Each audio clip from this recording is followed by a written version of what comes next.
बात करेंगे उपचुनाव की। आज मध्य प्रदेश और छत्तीसगढ़ में उपचुनाव के लिए मतदान चल रहा था, जो अब खत्म हो चुका है। बता दें, मध्य प्रदेश की 2 सीटें यानी बुधनी और विजयपुर में आज मतदान हुआ, तो वहीं छत्तीसगढ़ की 1 सीट रायपुर दक्षिण विधानसभा में आज वोट कास्टिंग हुई।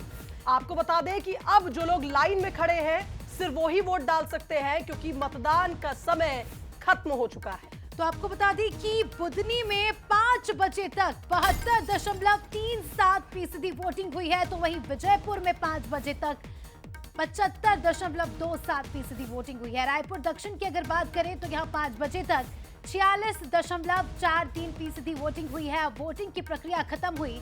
23 तारीख को चुनाव के परिणाम आने हैं और उसके पहले आंकड़े देख लीजिए। 5 बजे तक के जो आंकड़े सामने आए हैं, बुधनी में 72.37, विजयपुर में 75.27, तो वहीं रायपुर दक्षिण में 5 बजे तक 46% वोटिंग हुई है। तो कुल मिलाकर यह कहा जाए कि जिस तरह से चुनाव के लिए आज का ये मतदान बेहद जरूरी था, उपचुनाव की इस जंग में प्रत्याशियों की किस्मत अब कैद हो चुकी है। और कुछ ही देर बाद आप देखिए, जिस तरह से जो लोग लाइन में लगे थे उनका भी मतदान हो जाएगा। और लगभग ये माना जा रहा है कि जो मतदान प्रतिशत है मध्य प्रदेश में तो ठीक ठीक दिख रहा है, लेकिन माफ कीजिएगा, छत्तीसगढ़ की अगर हम बात करें तो यहां पर मतदान प्रतिशत शुरुआत से ही कम, सुबह से ही नजर आ रहा था। शुभांगी, एक बात ये भी दर्शकों को बता देते कि तीनों ही सीटें काफी ज्यादा महत्वपूर्ण थी, हाई प्रोफाइल सीटें हैं ये, जिस पर अब जो है मतदान की प्रक्रिया पूरी हो चुकी है। इसी के साथ हमारे संवाददाता जुड़ चुके हैं। विजयपुर से उमेश पारासर लाइव जुड़ चुके हैं, रायपुर से गौरव शुक्ला लाइव जुड़ चुके हैं हमारे साथ, बुधनी से हमारे एग्जीक्यूटिव एडिटर मनोज सैनी जी जुड़ चुके हैं, जो कि बताएंगे हाल क्या है। मनोज जी, सबसे पहले आपके पास काफी अच्छा रिस्पॉन्स रहा बुधनी में।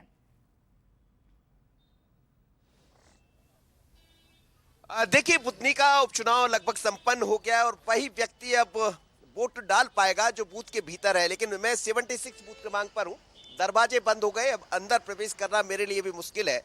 तो अब कोई बचा भी नहीं, ना तो यहाँ कोई लाइन है और ना ही कोई वोट करने वाला है, यानी लगभग मतदान संपन्न हो गया। इससे पहले मैं 2 और बूथों पर था तो वहां भी यही नजर आ रहा था, यानी अब जो ईवीएम है वो लॉक हो रही है और उसके बाद दूसरी जगह रवाना हो जाएगी। कहा यह जा रहा है, जैसा कलेक्टर से थोड़ी देर पहले मेरी बात हो रही थी, तो उन्होंने कहा कि 75 के आसपास जो उनका आंकड़ा था 5 बजे तक पहुंचा था, लेकिन ये बढ़कर 80 के आसपास, यानी जब 2023 में चुनाव हुए तो 79% वोट यहां का रहा था। लेकिन उनके मुताबिक जो दिखाई दे रहा है, हालांकि पूरे आंकड़े अभी वापस होंगे तो स्पष्ट होगा, तो करीब 80% के आसपास मतदान होगा। और यदि ऐसा होता है तो 2023 का रिकॉर्ड टूटेगा, जिसमें शिवराज सिंह चौहान या 1,05,000 मतों से जीते थे और भारतीय जनता पार्टी की जीत के साथ कांग्रेस को बड़ी हार का सामना करना पड़ा था। लेकिन इस बार चीजें बदली है। राजकुमार पटेल मैदान में है, सीनियर लीडर है कांग्रेस के, पहले यहां से चुनाव जीते हैं। दूसरी तरफ रमाकांत भार्गव है। पर वोट का प्रतिशत यदि 80 के आसपास जाता है तो फिर निश्चित है कि दोनों के अपने दावे हो सकते हैं। पर भारतीय जनता पार्टी ये मानकर चल रही है कि एक बार फिर बुधनी का गढ़ उनका होगा। लेकिन ये थोड़ी सा मैं 2 मिनट आपसे चाहूंगा, भारतीय जनता पार्टी कांग्रेस के लोग हैं, छोटी छोटी प्रतिक्रिया मैं उनसे ले लेता हूँ, क्योंकि काफी लोग यहाँ मौजूद हैं। क्या कह रहे हैं कांग्रेस के लोग, क्या उम्मीद है? कांग्रेस की उम्मीद जीत की ओर अग्रसर है और निसंदेह हम जीतेंगे। इसकी क्या वजह नजर आ रही? वजह जनता का प्यार और विश्वास माननीय राजकुमार पटेल जी के प्रति। और भारतीय जनता पार्टी क्या कह रही है? मैं देखिए किसी भी दल का राजनीतिक नहीं हूँ। मैं सबसे पहले जनता को लोकतंत्र के पारू की शुभकामनाएं देता हूँ कि शांतिपूर्ण मतदान हुआ। इसमें जनता का रोष जो था, इस कारण वोट मतदान बढ़ा है और जनता का रोष कहीं ना कहीं परिणाम को पलटेगा इस बार। और आप क्या कह रहे हैं, आप भारतीय जनता पार्टी? भाई साहब, हमारी जो जीत है ना, जो पहले की जो बरकरार जीत वैसे की वैसी जीत रहेगी, क्योंकि बीजेपी ने यहाँ पे काम किया है, बहुत काम किया है। यहाँ की जनता पूरी समझदार है, जनता को दिखता है कि काम कौन करेगा। एक विधायक को लाके वो क्या करेंगे, क्योंकि जो रूलिंग पार्टी का विधायक बनेगा तो कुछ काम करेगा। इसलिए हम 100 शिवराज जी नहीं है तो उसका असर तो नहीं पड़ेगा? बिल्कुल नहीं पड़ेगा, क्योंकि ये शिवराज जी के विधानसभा है और ये रमाकांत भार्गव पूर्व यहाँ सांसद रहे हैं और इसके बाद में उनका कार्यकाल बहुत अच्छा रहा था और ये कार्यकाल भी उनका बहुत अच्छा रहेगा, ये जनता का विश्वास है। बिल्कुल, आप देखिए तमाम सारे लोग हैं जो ये कह रहे हैं। आप क्या देख रहे हैं, कैसा रहा चुनाव और किस तरफ जाएगा? चुनाव बहुत शांतिपूर्ण हुआ, बहुत सही, अच्छी बात है। इसमें चुनाव में कोई परिवर्तन नहीं होना है। चुनाव जो सत्ता चल रही है उसी पक्ष में चुनाव है। तो शुभांगी, अस्मिता, मैं आपको बताऊं कि आप समझ रहे हैं कि जिस तरह आप भी कहते हैं कि हवा का रुख क्या होगा, तो अब मैं खुलकर कह सकता हूं कि हवा का रुख वही हो सकता है बुधनी में जो हमेशा से रहा है, जैसा लोग कह रहे हैं। लेकिन मतदान लगभग संपन्न हो गया है, लगभग क्या संपन्न ही हो गया है। और मुझे लगता है कि पिछला रिकॉर्ड यदि कलेक्टर की बात को माने, जैसा उनको अंदेशा है कि 80% के आसपास जा सकता है, 80% के आसपास, तो फिर 1% वोट शेयर भी यहाँ बढ़ जाएगा और उसका असर कितना किसको लाभ मिलेगा। पर मानकर चलिए कि मतदान ठीक रहा है। सायगंज में कुछ घटनाक्रम देखने को मिले जहां 3 गाड़ियों में तोड़फोड़ हुई, दोनों तरफ से मुकदमे दर्ज किए गए। थोड़ी देर पहले कलेक्टर ऐसा बता रहे थे, पर ओवरऑल हम ये कह सकते हैं कि मतदान शांतिपूर्ण संपन्न रहा बुधनी में।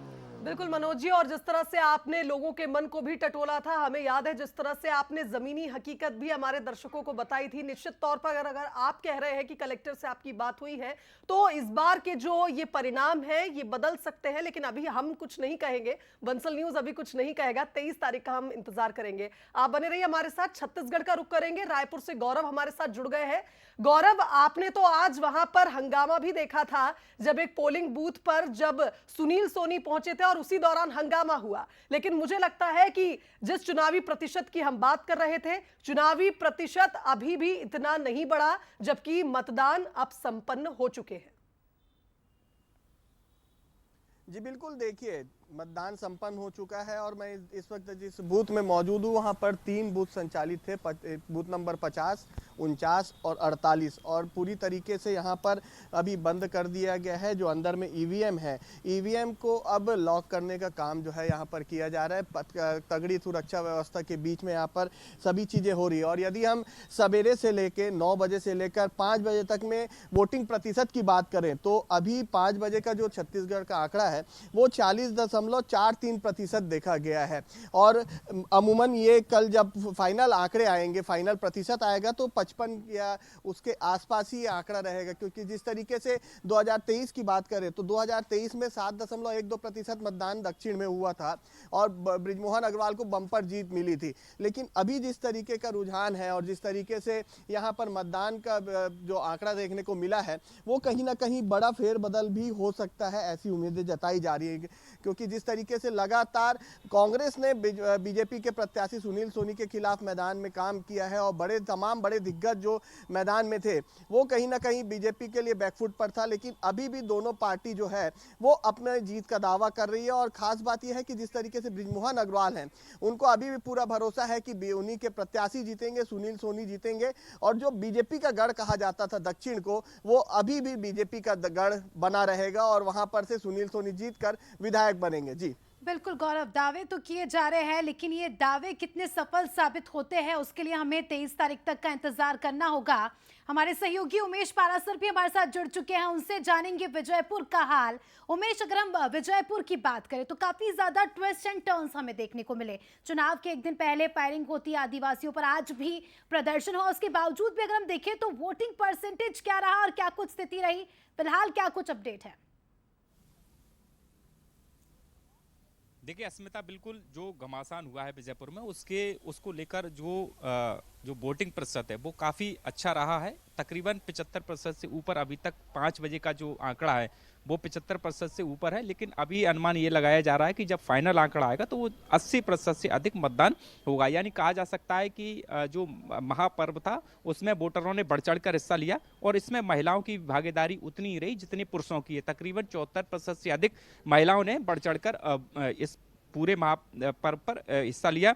और लगातार जो हमने सुबह से देखा कि महिलाएं भी बड़ी संख्या में लाइनों में लगी और यही वजह है कि परिणाम ये है कि अभी तक 75% से ज़्यादा मतदान हो चुका है और 80% से ज़्यादा मतदान की अभी संभावना जताई जा रही है। देखिए लगातार जो है चुनाव जो मतदान है उससे पहले काफ़ी घमासान यहाँ पर देखने को मिला, गोलीबारी हुई, छुटपुट घटनाएं हुई, मारपीट की घटनाएं हुई, लेकिन उसके बावजूद भी जो प्रतिशत है वो कहीं ना कहीं अच्छा रहा है। इसके साथ ही जो तमाम जो बीजेपी के और कांग्रेस के जो लीडर हैं उन्होंने भी यहाँ डेरा डाला। बीडी शर्मा की बात की जाए या जीतू पटवारी की बात की जाए, दोनों ही धरने पर बैठ गए, एक दूसरे पर आरोप लगाते हुए नजर आए और उन्होंने साफ तौर पर कहा कि हम बॉर्डर पर बैठे हैं और अपने अपने जो प्रत्याशी और जो वोटर हैं उनसे अपील करते हैं कि ज़्यादा से ज़्यादा मतदान प्रतिशत हो, जिससे जो है विजयपुर एक बार फिर बीजेपी के हाथ में आए। कांग्रेस वाले कह रहे कांग्रेस के हाथ में आए।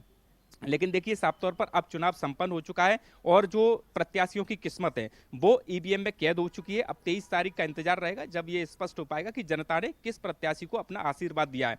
लेकिन देखिए जिस तरह से जो घमासान है मतदान हुआ उसके बीच में दोनों ही प्रत्याशियों को नजरबंद किया गया। तकरीबन 7 घंटे बाद कांग्रेस और बीजेपी की दोनों प्रत्याशियों को बाहर निकाला गया। उसके बाद वो अपने क्षेत्र में गए और जो है मतदान प्रतिशत की जानकारी भी जुटाई। लेकिन कहा जा सकता है कि सुरक्षा के पुख्ता इंतजाम यहाँ देखे गए और तकरीबन 2000 से ज्यादा पुख्ता इंतजाम थे। और आपने तो देखा जिस तरह से वहां पर स्थितियां बनी, फिर चाहे गोलीकांड हुआ हो एक दिन पहले या फिर दो बड़े नेता आमने सामने हो गए हो, एक दूसरे पर आरोप लगाए हो और जिन्हें बॉर्डर पे ही रोक दिया हो ताकि मतदान हो सके। और जिस तरह से आपने बताया, अब देखना होगा फाइनल आंकड़े क्या सामने आते। फिलहाल आपका बहुत शुक्रिया गौरव, आपका भी शुक्रिया, मनोज जी आपका भी शुक्रिया लगातार अपडेट्स हम तक पहुंचाने के लिए।